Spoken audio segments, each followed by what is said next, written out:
Evangelho segundo Mateus, capítulo 9,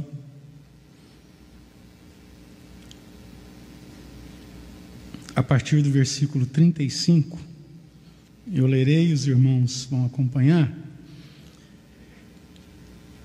até o 38.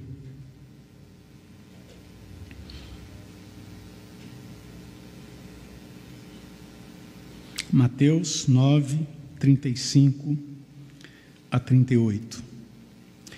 E percorria Jesus todas as cidades e povoados, ensinando nas sinagogas, pregando o evangelho do reino e curando toda sorte de doenças e enfermidades.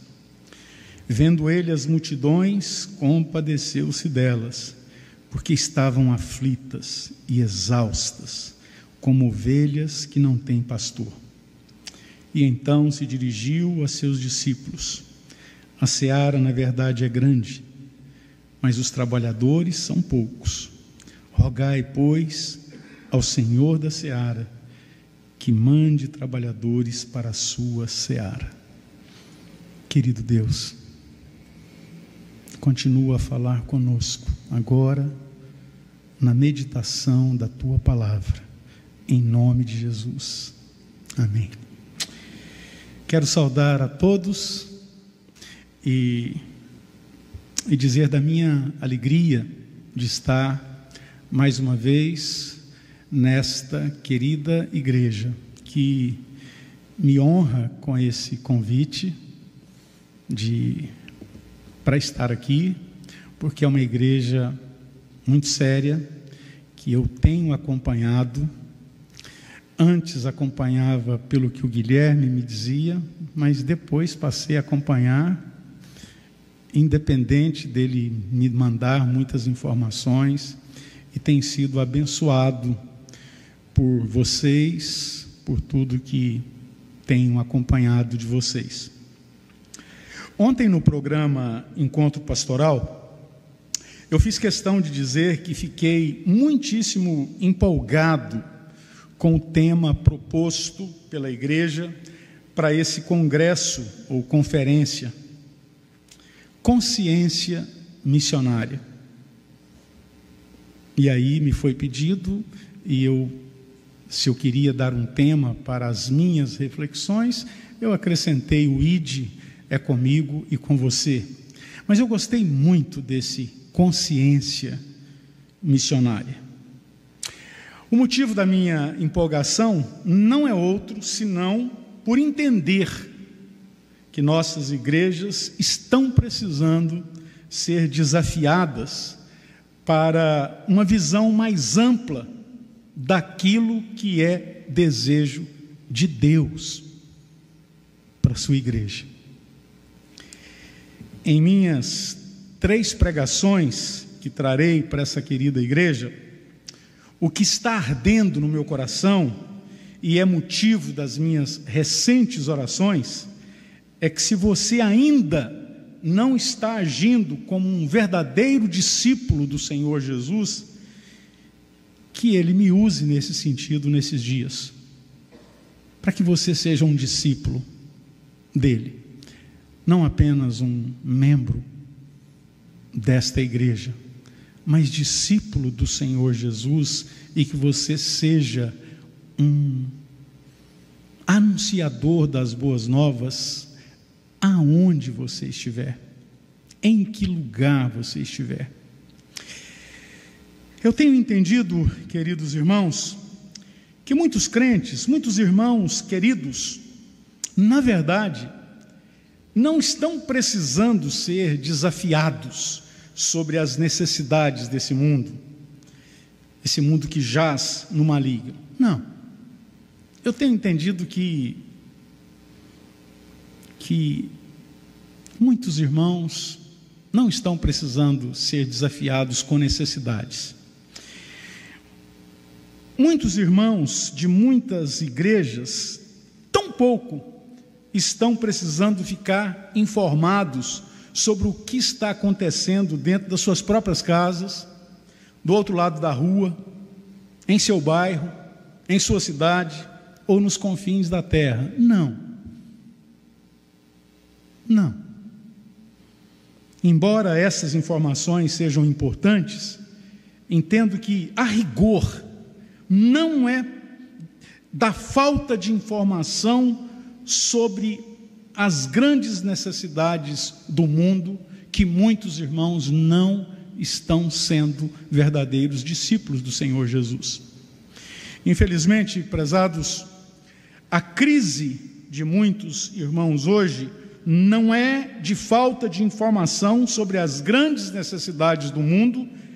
Existe sim uma crise, mas da falta do conhecimento da vontade de Deus. E como resultado, acontece então, por esse desconhecimento, acontece um total descompromisso com o ID do Senhor Jesus, um descompromisso com a ética, um descompromisso com a santidade e com o envolvimento na igreja local. É o desconhecimento de Deus, da vontade de Deus, que acarreta todas essas coisas. Não é falta de informação.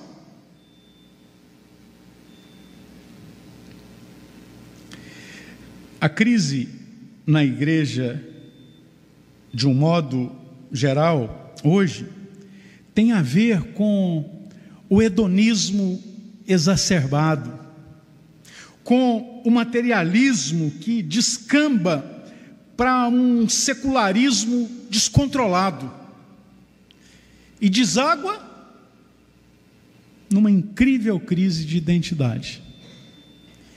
É isso mesmo, irmãos. Há muitos crentes que não sabem direito o que é ser um discípulo do Senhor Jesus. Não sabem.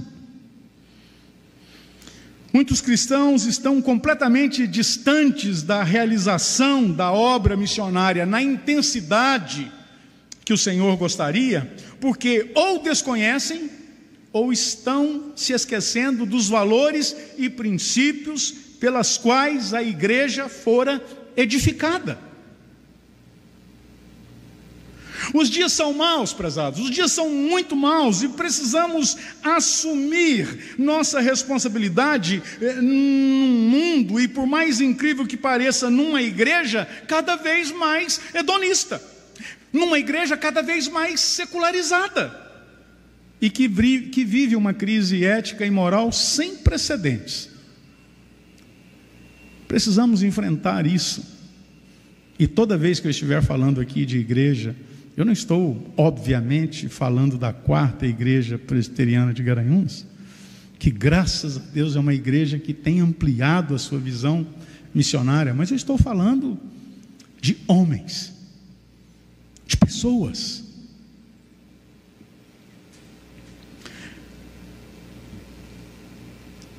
Todos nós precisamos nos avaliar se estamos desempenhando o papel que Deus espera de nós neste mundo, como homens que não somente são nascidos de novo, redimidos e habitados pelo Espírito Santo de Deus, mas também como homens e mulheres que foram alcançados para serem anunciadores das boas novas, e de diferentes formas e vertentes, e a todos e a todas e em todos os lugares.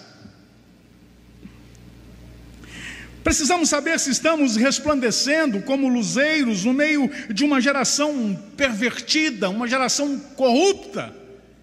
Precisamos saber se estamos sendo imitadores de santos homens de Deus, como Paulo exortou a igreja.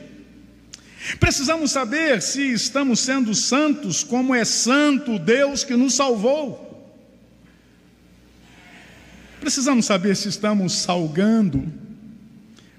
Precisamos saber se estamos brilhando e contribuindo positivamente com a nossa geração, no sentido de levá-la a, de alguma maneira, desejar, aspirar, querer com grande anseio aquilo que é reto, aquilo que é justo, aquilo que é virtuoso. Precisamos nos avaliar. Precisamos saber quem somos, o que estamos fazendo aqui neste mundo, que está para receber o Senhor Jesus a qualquer momento. Antes de partir para a análise do texto que propus para os irmãos, eu quero contar sobre uma experiência recente que eu tive, e me perdoem a referência pessoal, mas como ela mostra muito mais um lado negativo da minha parte, então eu sinto com mais liberdade para contar para vocês. Eu estava vindo da minha igreja numa tarde, e durante a semana, quem vai de vez em quando a Recife aqui sabe o que é o trânsito de Recife. Está uma loucura, viu? A irmã fez careta aqui, pode aumentar a careta, porque está um horror. Está um horror. Por isso que eu já estou providenciando a minha vinda aqui para Garanhuns. Vou congregar aqui na quarta igreja. Mas está ruim, irmãos, mas está ruim. E eu, passando por uma avenida, por um bairro, por uma travessa muito movimentada, e eu vi uma mãe com uma criança pedindo esmola na esquina. E no meu coração eu propus pegar R$50 e dar para ela. E não dizer, mas pensar assim: se vira, fiz a minha parte, confortavelmente, só fiz isso aqui, ó. Só fiz isso aqui, né? Só faria isso aqui. Pôr a mão para fora do carro. Mas Deus definitivamente não permitiu que eu fizesse isso. E eu achei então que, bom, acho que Deus não tem planos para essa mulher comigo. E virei à esquerda e peguei a avenida principal, ali na Madalena, aquela avenida do Carrefour. Estão entendendo, né? Movimento aquilo ali. Eu tinha acabado de atravessar a Real da Torre, naquela travessinha tem uma... Aliás, não era nem uma padaria, era um pão de açúcar. Supermercado Pão de Açúcar na esquina. E fui. Mas não foi bom, não. Meu coração queimou. Meu coração queimou. E eu falei, não é possível que Deus... E assim, irmãos, não veio um clarão, não veio... Não, coisa íntima. Deus colocou coisas assim no meu coração. É assim, é? É assim. É assim que você me trata? Lembra? Todas as vezes que me desse um alimento, todas as vezes que me desse água, todas as vezes que você me visitou numa penitenciária, né? A explicação deles para os discípulos, quando ele falou, né? Porque tive fome, me deu de comer, tive tal, né? Deus colocou isso no meu coração. E eu pensei comigo, meu Deus, me senti muito mal. Me senti muito mal. Fui lá na próxima rua que dava mão para virar à esquerda, fiz todo o trajeto. Aí Deus facilitou as coisas para mim, surgiu uma vaga fácil na calçada lá do Pão de Açúcar. Encostei meu carro e chamei aquela mulher e entramos para dentro do Pão de Açúcar. Um menininho de uns 9 anos de idade, 8, lindo, dócil, atencioso, olhos vibrantes.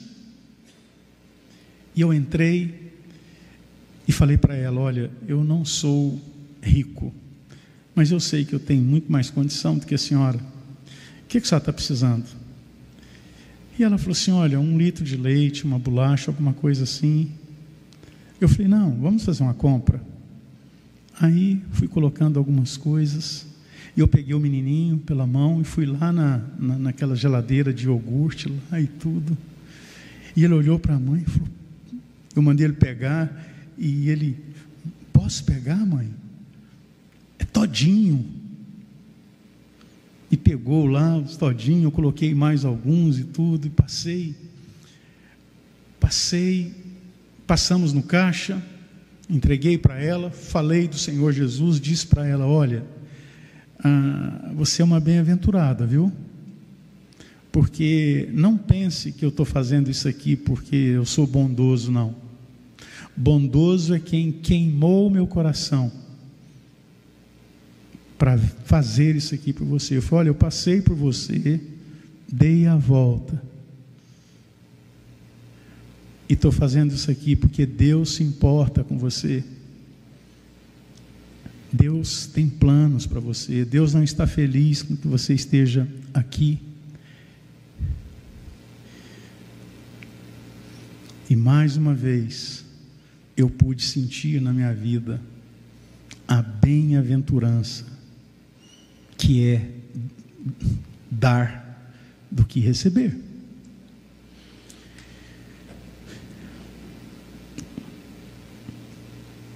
E percorria Jesus todas as cidades e povoados, ensinando nas sinagogas, pregando o evangelho do reino e curando toda sorte de doenças e enfermidades.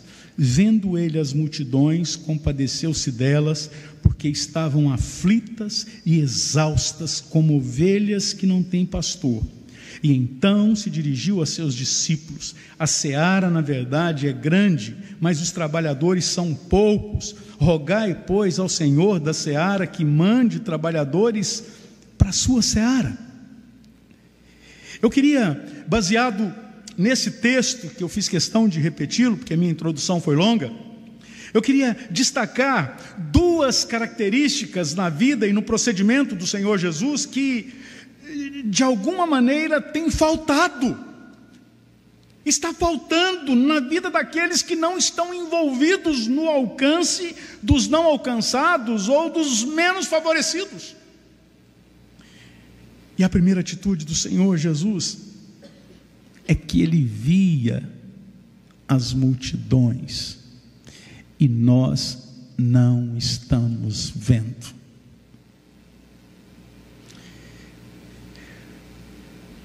O grande problema, prezados, que está acontecendo com a igreja do Senhor Jesus é que ela não está vendo aquilo que está bem diante dos seus olhos.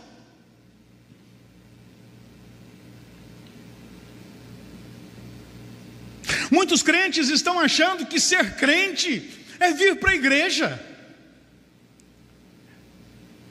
Ser um bom crente é vir regularmente para a igreja, não faltar os cultos. Ser um crente raiz é ser um crente que vem regularmente em todos os cultos e contribuem fielmente.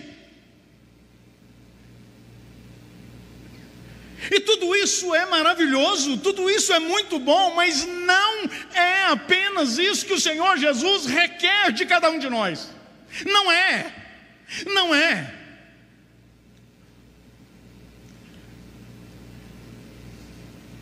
Embora Deus possa usar tudo isso, embora Deus possa usar a oferta de um crente que quer ficar com a consciência tranquila, então ele dá a oferta e Deus usar isso e esse dinheiro reunido com os de outros seja muito bem aplicado, como essa igreja aqui faz, mas não é isso que Deus espera de nós pessoalmente, de cada um de nós como indivíduos, como pessoas que foram alcançadas por Ele e são habitadas pelo Espírito Santo dEle, justamente para realizar a obra dEle.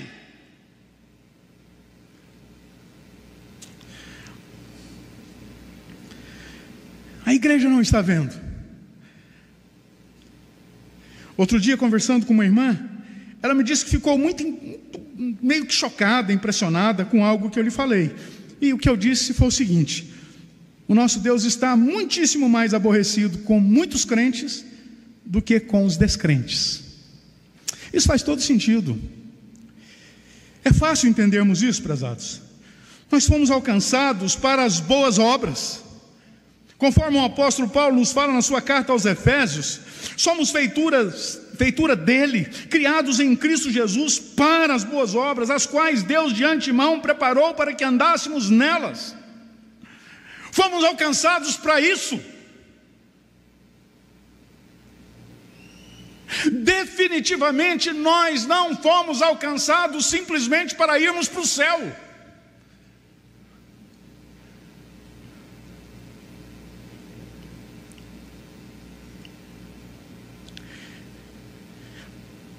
Fomos criados em Cristo Jesus para as boas obras, obras que Deus preparou para que andássemos nelas. Então isso significa que um crente que não está realizando a obra que Deus preparou para ele realizar, está com problema com Deus.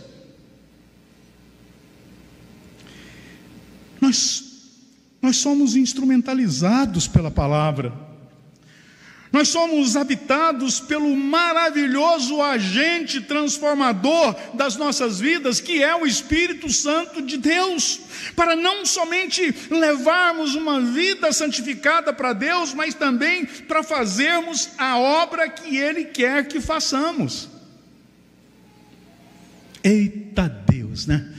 Gosto dos pessoal do sertão, eles têm essa expressão. Quando eu trabalhei no sertão há muitos anos, né, com os índios pancararus, então quando eu dava uma de Billy Graham assim, né, e falava, aí tinha um irmão lá que falava assim: eita Deus maravilhoso, eita Jesus.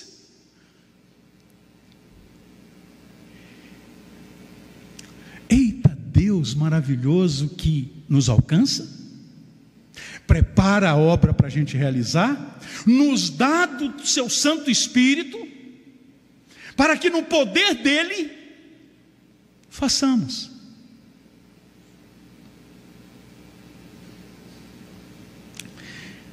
Então sim, podemos dizer que os descrentes não fazem coisas que agradam ao Senhor, porque são descrentes. Estão andando ainda nas trevas, não conhecem a luz do Senhor Jesus, e portanto não podem andar ainda nessa luz. Mas nós, os crentes, queridos, temos tudo o que precisamos para fazer a vontade do Pai, e é por isso que me embrulha o estômago, embrulha mesmo meu estômago, quando eu leio essa afirmação aqui do Senhor Jesus, ó: se a luz que há em ti for trevas, que grandes trevas serão. Me embrulha. Para mim, essa é uma afirmação do Senhor Jesus, ou uma retórica das mais sérias que tem na Bíblia.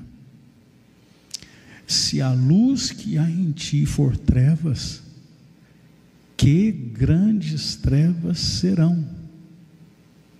Quer entender melhor isso aqui? Imagina o seguinte, você está numa estrada, uma estradinha, aquelas estradinhas ali do Xarel ali, que vai para Gaibu, uma estradinha bonita, parece onde a minha filha mora lá na Itália, assim, que as árvores se encontram. Então eu fico imaginando aquilo ali à noite, aquilo ali deve ser um breu, deve ser muito escuro. Imagina que você está ali, caminhando, por algum motivo você está caminhando, e de repente você está com a lanterna,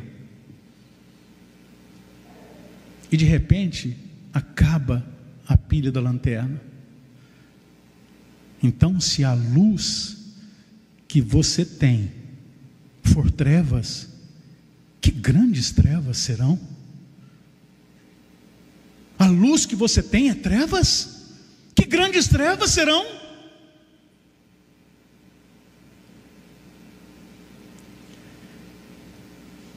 Mas então surge-nos uma pergunta muitíssimo importante: por que muitos de nós não conseguem ver as multidões que perecem como o Senhor Jesus via?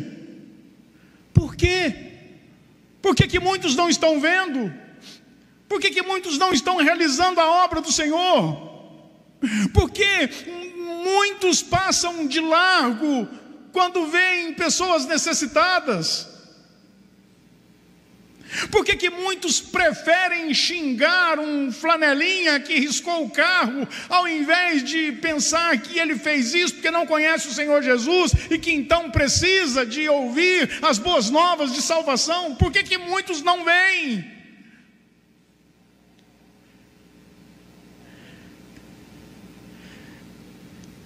Primeiramente porque olhar como o Senhor Jesus olhou está muito longe de ser uma das prioridades destas pessoas. Se não priorizamos, não fazemos. É ou não é? Nós realizamos, nós fazemos aquilo que nós priorizamos.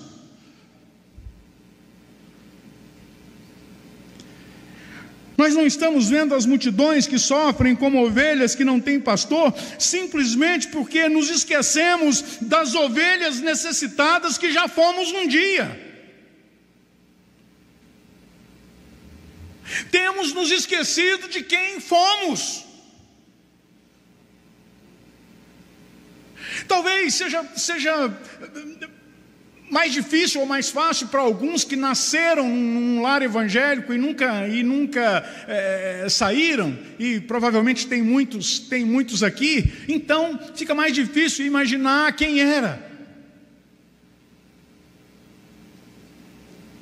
Mas quem já viveu no mundo, quem já sentiu as consequências do pecado, quem já sentiu o peso da mão de Deus, a vida horrorosa que é viver sem Cristo, vai saber o que é ovelhas que estão sofrendo exaustas, como ovelhas que não têm pastor.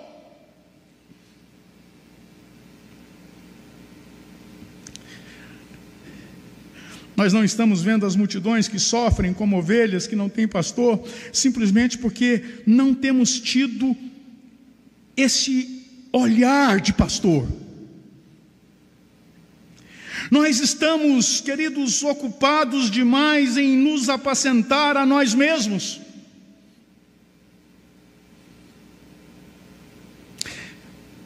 E eu queria pedir para você, por favor, não pense assim: nossa, será que o pastor Hélio veio aqui para puxar a nossa orelha? Não.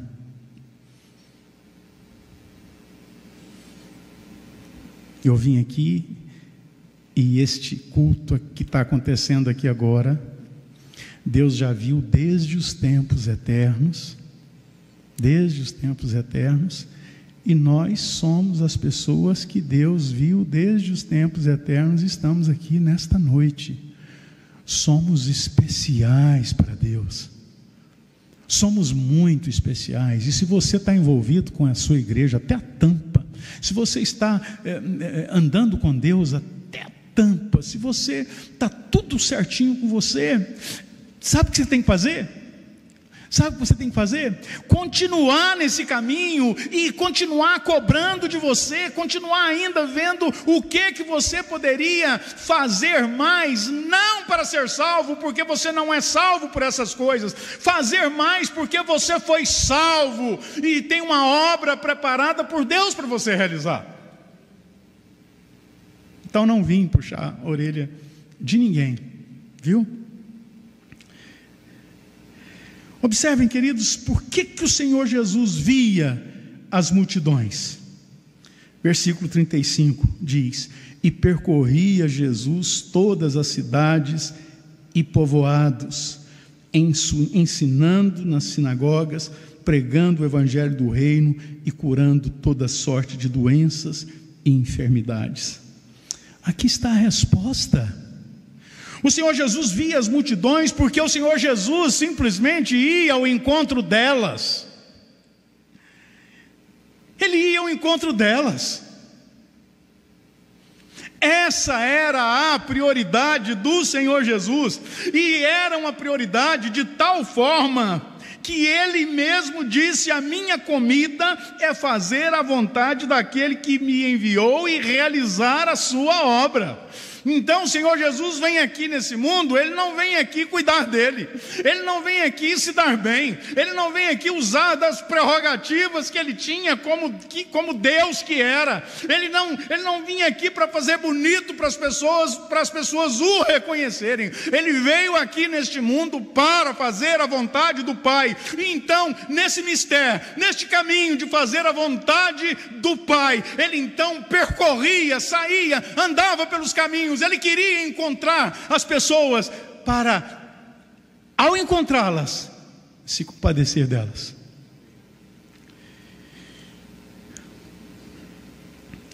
E antes que alguém possa pensar que essa atitude era somente ele que tinha de ter, essa atitude era também para todos os discípulos dele, incluindo eu e você. Precisamos nos lembrar do que ele mesmo disse sobre aqueles que o seguiriam. Vejam, não precisa abrir lá, mas isso está lá em João 14:12. Em verdade, vos asseguro que aquele que crê em mim fará também as obras que eu faço, e outras maiores fará, pois eu vou para o meu Pai. Percebem que é comigo, é com você. Não era só com o Senhor Jesus. Ele fez tudo isso porque ele não suportava não fazer. A prioridade dele era fazer a vontade do Pai. Ele sabia que a cruz o esperava, mas nesse caminho de cruz, ele via as multidões. E partindo já para a conclusão dessa reflexão, a segunda característica na vida do Senhor Jesus, que está faltando na vida daqueles que não estão envolvidos com a obra de Deus aqui nesse mundo, é o olhar de compaixão. O olhar de compaixão.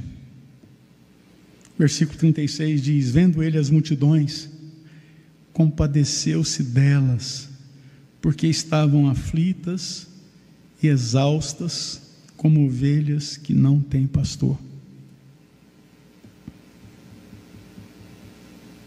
Mas, pastor Hélio, se eu for olhar com compaixão por cada necessitado que tem por aí, eu não vou fazer nada mais na vida. Mas não é isso que Deus requer de nós. Deus requer que tenhamos uma atitude assim. E o nosso próximo, ele se encarregará de fazê-lo passar por nós. O grande problema de muitos é que muitos querem eleger o seu próximo, e aí nós elegemos o nosso próximo segundo a nossa conveniência.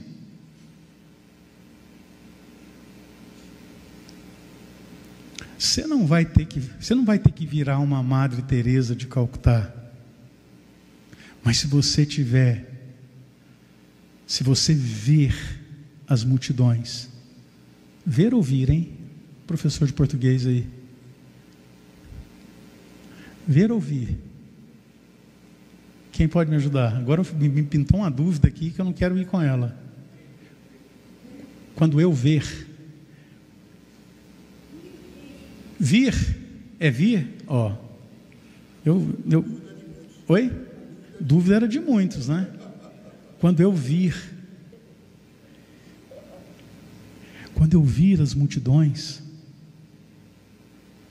e eu tiver a atitude de compaixão, se for propósito de Deus, Ele vai queimar seu coração.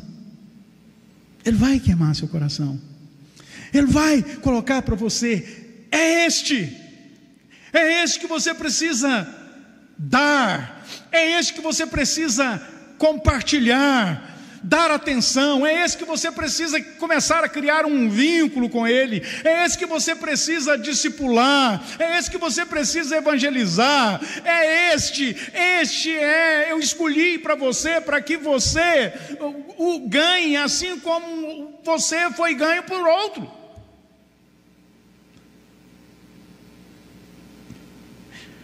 O Senhor Jesus via aquelas pessoas exaustas, e tem gente cansada,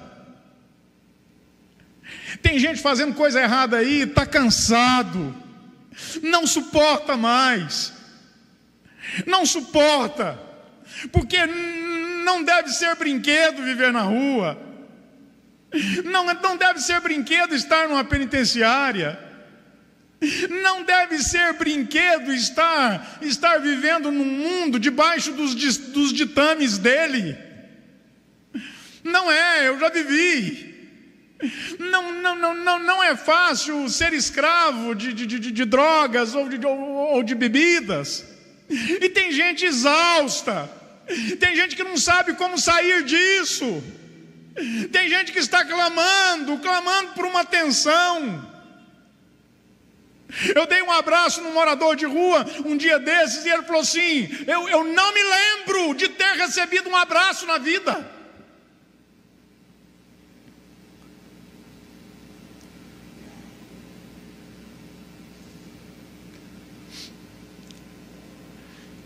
Eu estava no mercado municipal lá de Casa Amarela, em Recife, e lá, se você não tiver preconceito, lá serve um prato feito que é a coisa mais gostosa que você já comeu na sua vida. E eu morava ali em Casa Forte, na divisa ali com Casa Amarela, e eu e minha esposa fomos lá para almoçar, lá naquela pratinho feito, um forro de mesa assim, daqueles de plástico, né? Aquelas coisas de farinha assim, de plástico assim, que aquilo está encardido. Mas pense numa comida boa. E eu já fiz isso trocentas vezes e nunca tive uma dor de barriga. Mas estávamos almoçando lá e um sujeito muito estranho, morador de rua, muito estranho, e perguntou para a gente se a gente podia dar da sobra da nossa comida. Se sobrar alguma coisa aí, o senhor pode me dar? Eu falei: você está com fome? Ele falou: estou. Eu falei: então vem cá, vou pedir um prato para você. Aí, tá bom, eu vou esperar ali, o senhor pede. Eu falei: não, você vai almoçar aqui comigo. Aí ele fez assim. Aí eu perguntei e aí o pessoal do lado assim começou a me olhar meio de atravessado. Aí eu perguntei para o dono da barraca lá, ele me conhecia, sabia que eu era pastor, não sei se foi por isso. Eu falei: eu gostaria que ele almoçasse aqui comigo, algum problema? Ele falou: não. Aí senta. Ele sentou. O apelido, o nome eu não me lembro, mas eu nunca vou esquecer do apelido, que é Bigode. Aí ele começou a contar a história dele para mim. Falou quantas vezes ele foi preso, e tudo, e tal. Aí teve uma hora que ele estava comendo, ele estava com fome, porque ele era grandão, ele estava com fome. Ele olhou assim para mim e falou: o senhor, hein? O senhor, estou sentado na mesa do senhor. Eu falei: sim. E novamente eu falei para ele, olha, você é especial para Deus. E eu não sou melhor do que você. Não sou melhor do que você. Sai dessa vida, cara. Tem vida em Jesus para você. Sai dessa vida. Eu não não sei se ele saiu, mas eu sei qual foi o meu diálogo com a minha esposa quando a gente saiu de lá. Eu virei para minha esposa assim, veio do nada isso. Eu virei para minha esposa e falei assim: meu bem, lembra, amor? Lembra? Faz um tchauzinho, ela está meio baqueada. Mas... eu falei: meu bem, você já parou para pensar? É lógico, né? A gente deu uma viajada no sentido assim, você já parou para pensar que Jesus pode ter almoçado com a gente hoje?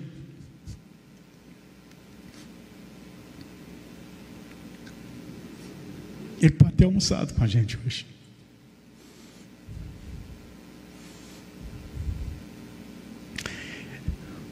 Esse sujeito, isso pode ter tido um impacto na vida dele, que poderá levá-lo a Cristo, mas mesmo que não tenha, o que você faz, você fez. Você fez. Quando você prega a palavra, e parece que ela não surtiu efeito nenhum, é porque nós nos esquecemos que muitas vezes a palavra precisa ser pregada, não para salvação, mas para condenação. E é por isso que ela não volta vazia. Mas quando o Senhor Jesus viu aquelas pessoas exaustas, eu acho que era nestas pessoas que o Senhor Jesus estava pensando quando escreveu isso aqui, ó. Vinde a mim, todos os que estáis cansados e sobrecarregados, e eu vos aliviarei. Tomai sobre vós o meu jugo e aprendei de mim, porque sou manso e humilde de coração, e achareis descanso para a vossa alma, porque o meu jugo é suave e o meu fardo é leve. Jesus se compadeceu delas, diz o texto. Jesus se colocou no lugar delas. É isso que tem nos faltado. Muitas vezes nós não estamos nos colocando no lugar dessas pessoas. Nós estamos agindo igual um estrangeiro. O Jefferson deve lembrar dessa história. Igual um estrangeiro que foi visitar uma tribo lá no Amazonas, e aquele estrangeiro, achando que ia sair bem na fita, chegou para aquele indígena e falou assim: rapaz, você andando nessa selva aqui, no meio dessas pedras, no meio desses espinhos, desses gravetos, desses paus secos aqui, descalço, você é incrível, você gostar de fazer isso. Aí o indígena falou para ele: meu amigo, acho que foi um Yanomami, meu amigo, você acha que eu gosto de estar fazendo isso aqui? Andando descalço? Com os meus pés tudo cortado aqui? Eu ando aqui descalço porque eu não tenho uma bota igual a sua aí, ó, essa bota linda, incrível aí, ó. Se eu tivesse uma bota dessa aí, era com essa bota que eu andava na selva. Mas nós estamos olhando para as pessoas assim: é o mundo dele, é o mundo, não mexe com um dia depois. Pastor Edson, depois de pregar 3 mensagens, bem numa visão transcultural, bem sobre missões transculturais, uma irmã, achando que ia sair muito bem na fita, nos cumprimentos, chegou para mim, me deu um abraço e falou assim: Pastor Hélio, vamos deixar os índiozinhos lá, na vida deles lá, eles adoram aquilo lá, é o habitat deles. Vamos deixar lá. E eu conversei com aquela irmã e falei assim: irmã, eu sei, ela era mais ou menos da minha idade. Eu falei: irmã, você se lembra do deputado federal Juruna? Lembro. Um índio que virou deputado. Irmã, aqueles indígenas lá foram criados, feitos à imagem e semelhança de Deus.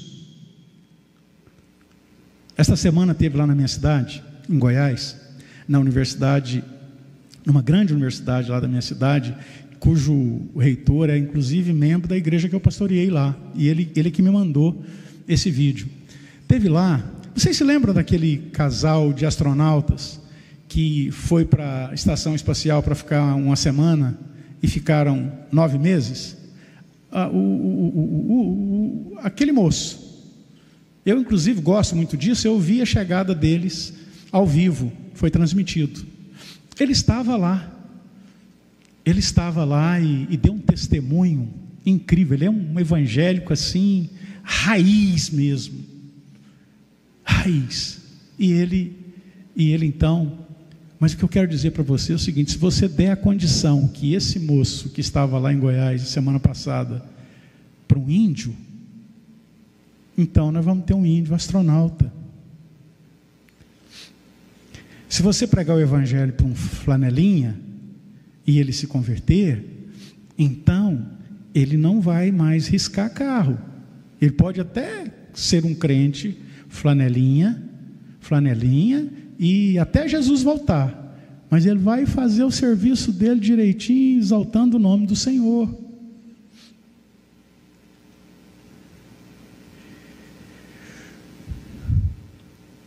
O Senhor Jesus se colocou no lugar daquelas pessoas, sentiu o que elas estavam sentindo. O Senhor Jesus tinha uma sensibilidade incrível para sentir as dores dos outros, e isso o levou a dar a própria vida. Percebem?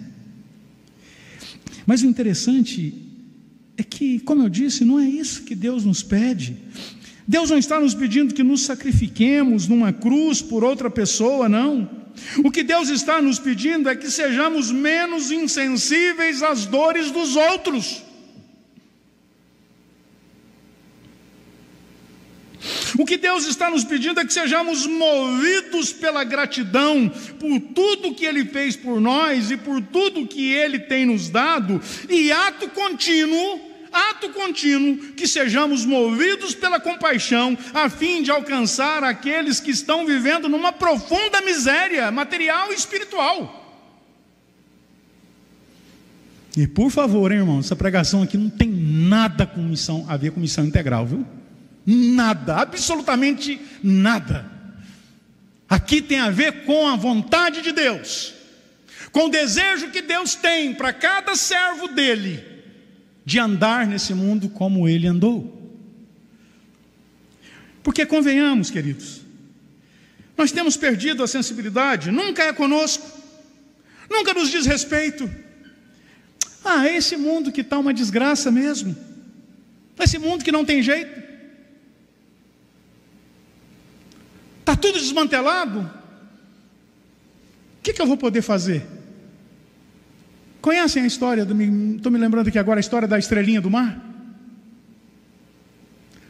Um cara estava lá na beira da praia, pegando estrelinhas do mar e devolvendo, porque elas vêm, não conseguem voltar, morrem ali no sol. Então chegava ele, aí um sujeito chegou e falou: meu amigo, o que você está fazendo? Ele falou: eu estou salvando estrelinhas do mar. Eu falei: não, mas peraí, você está salvando estrelinha do mar? Olha aqui, você salva uma, chega a 50? Aí ele pegou uma e falou: está vendo essa aqui? Essa está salva. E jogou. O problema é que com a desculpa de que nós não vamos consertar o mundo, nós não anunciamos as boas novas a uma pessoa do mundo.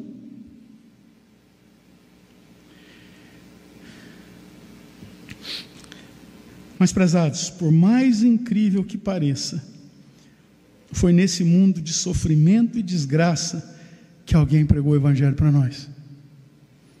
Foi nesse mundo de sofrimento sem fim que alguém estendeu a mão para nós em muitos momentos das nossas vidas. Nós somos frutos da graça, nós somos fruto da compaixão, nós somos fruto da bondade de alguém que se dispôs a pregar o evangelho para nós.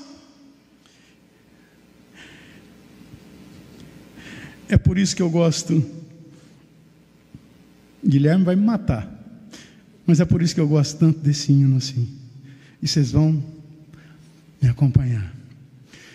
Quando Jesus estendeu a sua mão, quando Ele estendeu a sua mão para mim, eu era pobre, perdido, sem Deus, sem Jesus.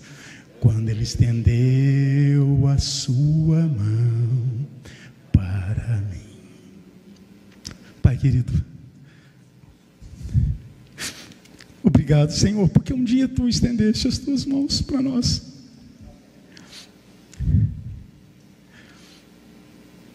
E o Senhor quer que sejamos as Tuas mãos na vida de outros. Desafia-nos, Senhor. Assim clamamos, em nome de Jesus. Amém.